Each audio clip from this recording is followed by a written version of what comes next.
ఒక జీవిని మరో జీవి చంపడం తప్పు కాదు, అదే నేచర్. అందుకే దేవుడు ఒక జీవికి ఆహారంగా ఇంకో జీవిని సృష్టించాడు. చంపడమే తప్పైతే ఎద్దుకి కొమ్ముల్ని, పావుకి విషాన్ని, తేలికి కొంటని ఎందుకు సృష్టించాడు? కానీ ఆ కొమ్ముల్ని, విషాన్ని మనుషులకి ఇవ్వలేదుగా. మెదడు, మనిషికి మెదడుంది కదా. బలవంతుడే బతకగలడు. బలహీనులందరూ కలిసి వాళ్ళని వాళ్ళు కాపాడుకోవడానికి చేసుకున్నదే చట్టం. జింకని చంపితే శిక్ష, మేకని చంపితే శిక్ష లేదు. ఏ జింకలు తక్కువగా ఉన్నాయి, మేకలు ఎక్కువగా ఉన్నాయి. ఎక్కువగా ఉండడం మేకలు తప్ప? ఈ భూమి మీద మేకల కంటే ఎక్కువగా మనుషులున్నారు. వాళ్ళని చంపితే తప్పేంటి? లక్షల సంవత్సరాల క్రితం ఒకడిని చంపి వాడి భార్యని ఎత్తుకెళ్లారని మిగతా వాళ్ళందరూ గుహలోకెళ్లి దాక్కున్నారు. గుహలోకెళ్లి పట్టుకుంటే తలుపులొచ్చాయి. తలుపులు పగల కొడితే తాళాలొచ్చాయి. తాళాలు పగల కొడితే ఒకరి తర్వాత ఒకరు మేలుకొని కాపలా ఉన్నారు. వాళ్ళందరికీ ఒక నాయకుడొచ్చాడు. ఇంత నాగరికతకు కారణం ఏంటి? భయం. అది పుట్టించిందెవరు? మేము. కానీ భయం అంటే ఏంటో మాకు తెలీదు. తెలీదా? ఆ రోజు నీ తమ్ముడిని నేను షూట్ చేసినప్పుడు అరిచాడే, అదే భయం. అది చూస్తూ జనాల్లో నువ్వు దాక్కున్నావే, అదే భయం. భయపెట్టడం మాకు తెలుసు. అందుకని నిన్ను ఊరికే వదిలేశాననుకోకో. ఆ హాస్పిటల్ సంగతి తర్వాత చూద్దాం. ఇప్పుడు ఇంకొకటి ఉంది. ఇప్పుడు ఇంకా సేపట్లో లాంకో హిల్స్ 1000 టన్నుల బండరాయి. దాన్ని ఆపుతున్న ఓ చిన్న రాయి. దానికి ఓ కెమిస్ట్రీ ప్రొఫెసర్, ఓ ఫిజిక్స్ ప్రొఫెసర్ ని అపాయింట్ చేశాను. చావబోయే 1000 మంది గురించి వాళ్ళకి బాధ లేదు. వాళ్ళిద్దరి పిల్లలు చావకూడదు అంతే. ఏదో హైడ్రోక్లోరిక్ యాసిడ్, దాంతో పాటు H2O కలిపి ఆ చిన్న రాయిలో పోస్తే ఒక పర్టికులర్ టైంలో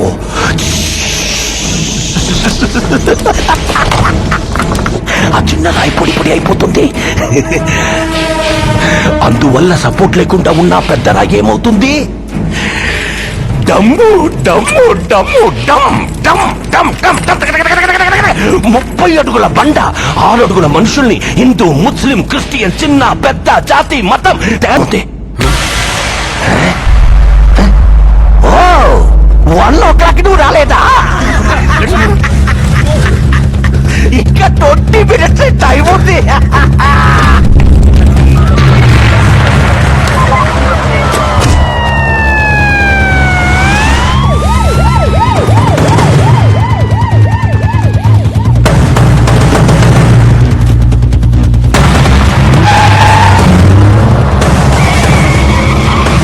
సీట్ బెల్ట్ పెట్టుకో.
అందిన సమాచారం ప్రకారం ఈ మధ్య పట్టుబడిన సీరియల్ కిల్లర్ భైరవుడు పోలీస్ కస్టడీ నుంచి తప్పించుకున్నాడు.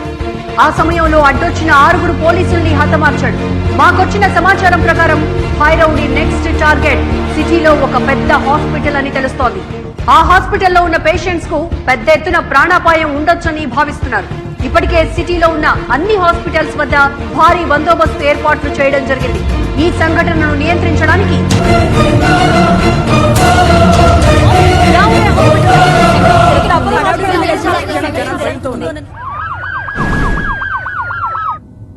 మీ అందరి సపోర్ట్ ఉంటేనే భైరవుని పట్టుకోగలం. ఇప్పటిదాకా బ్లాక్ కో పోలీసు ఉంటారు, ఇక నుంచి ఫ్లోర్ కో పోలీసు ఉంటారు. సీసీటీవీ కెమెరా సర్వేలెన్స్ ఇన్ఛార్జ్ ఎవరు?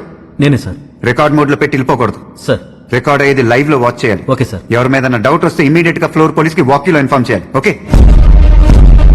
ఇక్కడ అపోలో హాస్పిటల్ దగ్గర చాలా హడావుడిగా ఉంది రజని. Out patients తగ్గిపోయారు. చాలా ఎమర్జెన్సీ ఉన్న కేసులు మాత్రమే తీసుకుంటున్నారు. హాస్పిటల్లో ఏదో జరగబోతుందని తెలియటం వల్ల ప్రతి క్షణం జనాలు భయంతో ఉన్నారు.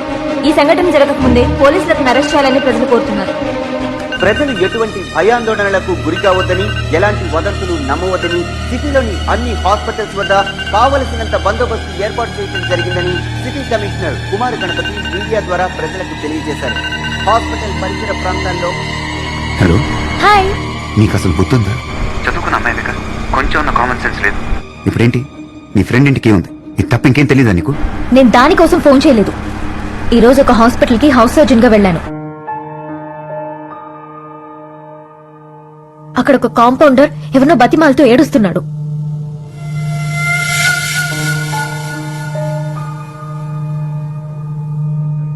డౌట్ వచ్చి ఫాలో చేశాను.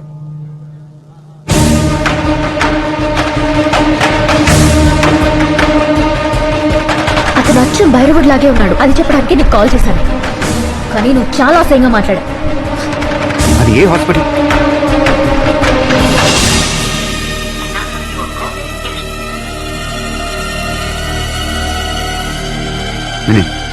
నువ్వు ఎక్కడున్నావు?